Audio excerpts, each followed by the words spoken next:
What to do when you think you're in an emotionally destructive relationship or a tough relationship. Let's talk about it.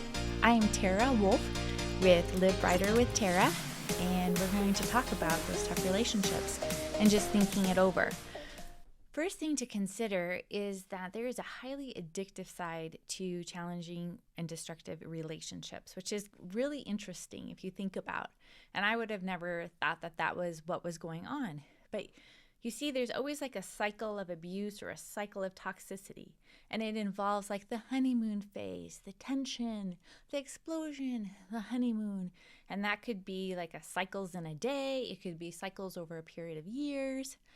For me, it would be a cycle of like pretty good, okay, and then about a 5-year cycle of really challenging, destructive stuff. So that's very addictive. And it's interesting how our brain works with that. And it's interesting to be aware of that. And that's the first thing, is understanding and awareness of how your brain works in an addictive kind of cycle when you're addicted to a relationship. So basically, your brain always wants to reward you for and keep you doing things that gives it pleasure and stop rewarding you when you're not getting that dopamine hit. And so the first thing is awareness. It's really important to know, just be aware of how our brain works and what's going on. So there's always something we're getting emotionally from the destructive relationship, and being aware of what that is and starting to investigate like what needs are being met in this destructive relationship. Buddha says something like exploring gratification to its end. And that's a very interesting concept. Like for me, even though the relationship was destructive and put me in the psych ward twice and was very destructive on my body and my mind, I was gaining things from it. I had some financial security. I didn't have to raise my children on my own. And I was, looking religiously like a great person, and really suffering for the team. All sorts of things that I was getting rewarded for because of this misaligned thinking and fears. We have to remember that we have the lifeguard part of our brain. And again, the lifeguard part of our brain wants to keep us really safe. So if it can put us in a little blow-up baby pool with a life vest and no water, it's going to keep us safe. And so the lifeguard part of our brain, anytime we're in these destructive relationships, is always going to want to future ruminate on just like the worst case scenario. Like you don't want to rock the boat because what if this happens? What if this? What if he wants to do? What if this means? And then it's really challenging because if we listen to that lifeguard, it just keeps us suppressing things that we know and not really bringing it to the surface and having full awareness of it. That can lead to anxiety. It can lead to depression. It can lead to a lot of self-judgment, and which was, all of those things were going on for me. So when you look into a tough relationship, if it's physically abusive, my thoughts are get on an abuse hotline, get with a counselor, and get a plan to get out.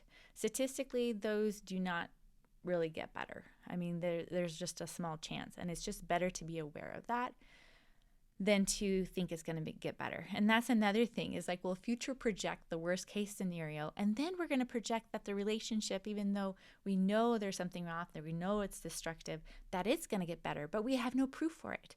And that's just our brain trying to keep us safe. So really being aware of that is important. So when you're in a situation, first of all, I would say be honest with yourself. That is a huge thing. I went back and I recently looked at all my journals and from when I was first married on, and you could see this level of dishonesty that I was having with myself. Like all the events were, just as challenging, just as unequal, just as manipulative, just as stonewalling and destructive.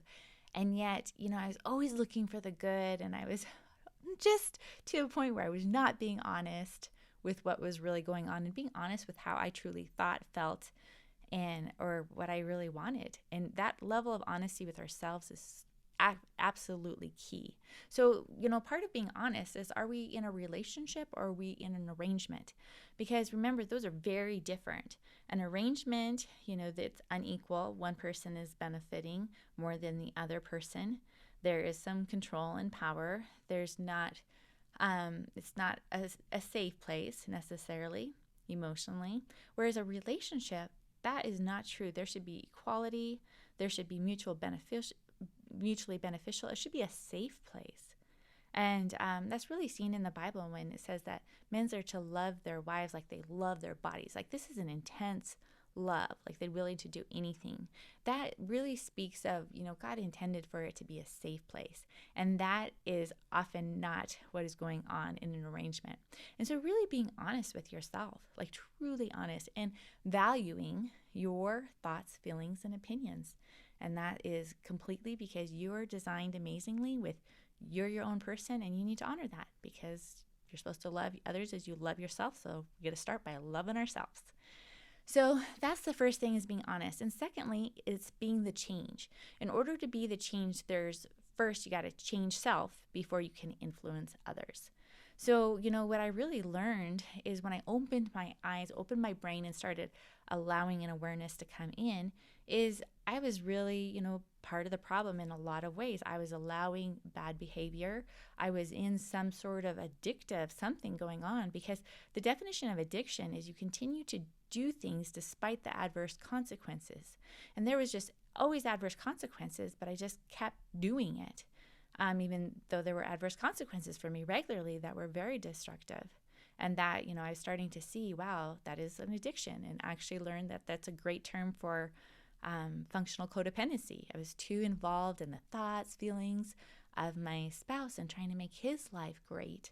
And I was suffering and just being suppressed all the time. So that was very interesting for me to learn that about myself. And then influencing others.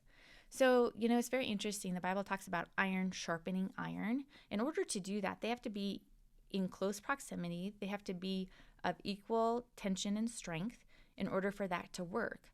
And so that can't happen if it's not equal, if they're not in close proximity. And it also says that a man left to himself is going to sin. Like, I really believe that our, close relationships, our marital relationships are really supposed to bring bring out the best in us in an iron sharpening iron way. And I wasn't allowing that to happen because I was afraid of the consequences.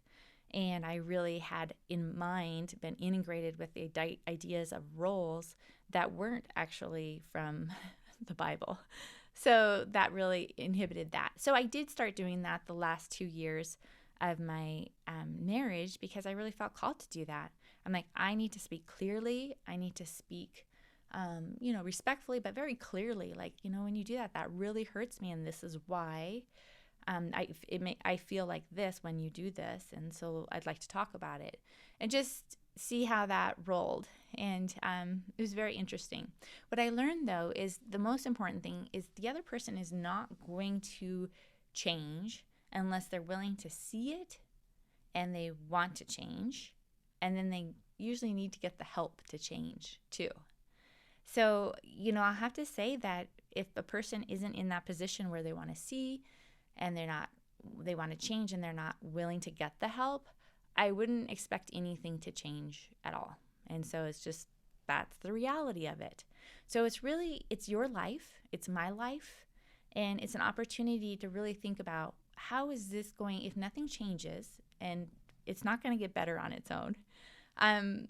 If nothing changes, where is this going to be in 5 years? And what is the consequence to myself, my family, and to my life? And what is, looking at that same thing, how is it going to be in 10 years? As it is, because it's not going to get better if the consequences on myself and others. And really think about that and give it some thought. I highly encourage seeing a professional, a counselor, sometimes a life coach, because it's hard to see things when you're in the situation. And so it's really nice when somebody else can point it out. Again, I always talk about the Barf Notebook, and that's just the system of like barfing it out. And that's really the actual process of being honest, like totally honest with yourself, unfiltered. So I was filtering everything through all sorts of beliefs and honest. And that was like just barf it out and sort it out and plan it out. And that was just the process that I used to help me understand what was going on in my own for myself and what in this relationship and why it was so destructive to me. So that's my thoughts on when you're in a tough relationship. I feel for you. I think only you know what is going to be the best for you. I pray that you go to God, who loves you, who thinks you're amazing, who's designed you specifically to just be a beautiful expression of him. And I just pray that you just meet with him one-on-one and really connect with yourself and really evaluate what's going on and start with being honest. We're all growing 1% a day, and we can always encourage each other to do that. So this is Tara, and have a great day and live brighter.